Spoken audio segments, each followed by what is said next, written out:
Hello welcome back to my channel. నేను మీ శారదా. నేను వల్ల మీకైతే కరీంనగర్లో ఉన్న శక్తి టెంపుల్ చూపిస్తున్నా అండి. శ్రీ మహాశక్తి టెంపుల్ అన్నట్టు ఇది స్టార్టింగ్ నుంచి ఎండింగ్ వరకు మొత్తం వీడియో చూడండి. ఈ టెంపుల్లో కంప్లీట్గా చూపిస్తాను ఈ వీడియోలో. ఇదైతే కరీంనగర్లో ఉన్న చైతన్యపురిలో ఉందండి. ఈ టెంపుల్ చాలా ప్రసిద్ధి చెందిన టెంపుల్. ఇక్కడ ఒక్కరు కాదండి, ముగ్గురు అమ్మవార్లు ఉంటారు. చాలా బాగుంది టెంపుల్. ఇది బయట సైడ్ నుంచి వ్యూ టెంపుల్ది. మేమైతే నేను వెళ్ళేసి ఒక 4 days అవుతుంది. మేము ఈవినింగ్ వెళ్ళినాము.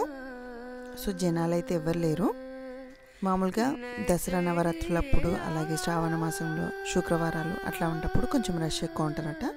నార్మల్ డేస్ అయితే అంత క్రౌడ్ ఏం లేదండి. అండ్ మార్నింగ్ ఉంటుందేమో, ఈవినింగ్ అయితే పెద్దగా జనాలు లేరు.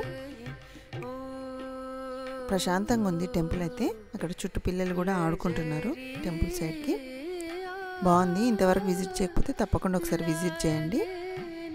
ఇంకా నవరాత్రులు అప్పుడైతే అంగరంగ వైభవంగా జరుగుతుందటండి. సరస్వతీదేవి, దుర్గామాత, అలాగే లక్ష్మీదేవి ముగ్గురు ఉంటారండి ఇక్కడ. ఒకసారి వస్తే అందరి దేవుళ్ళని దర్శించుకొని వెళ్ళిపోవచ్చు.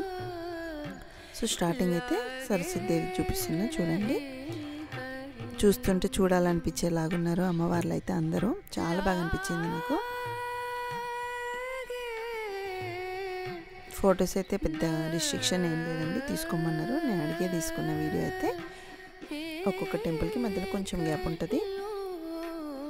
ఇలా ప్రశాంతంగా అనిపించింది టెంపుల్. కాసేపు కూర్చొని మేము వెళ్ళిపోయినాము. కంప్లీట్గా చూపిస్తాను చూడండి.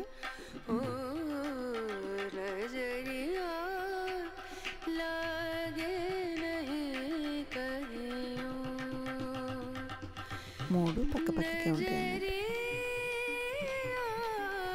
వాతావరణం కూడా బాగుంది.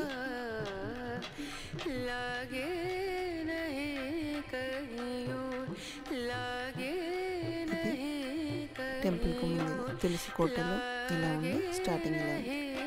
శ్రీ మహాశక్తి దేవాలయం. హోమాలు కూడా చేస్తారంట అండి ఇక్కడ.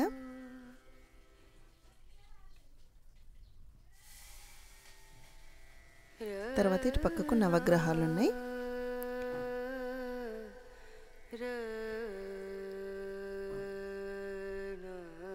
ఇక్కడ కొంచెం గ్రౌండ్ లాగా ఉంది, పిల్లలు ఆడుకుంటున్నారు.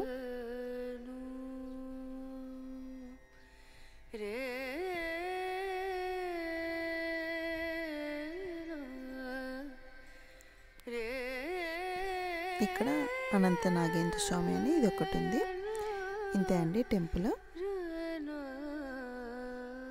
కొంచెం ప్రశాంతంగా ఉంది, కొంచెం లోపలికి ఉంటుంది అంతే. Thank you for watching. Do subscribe.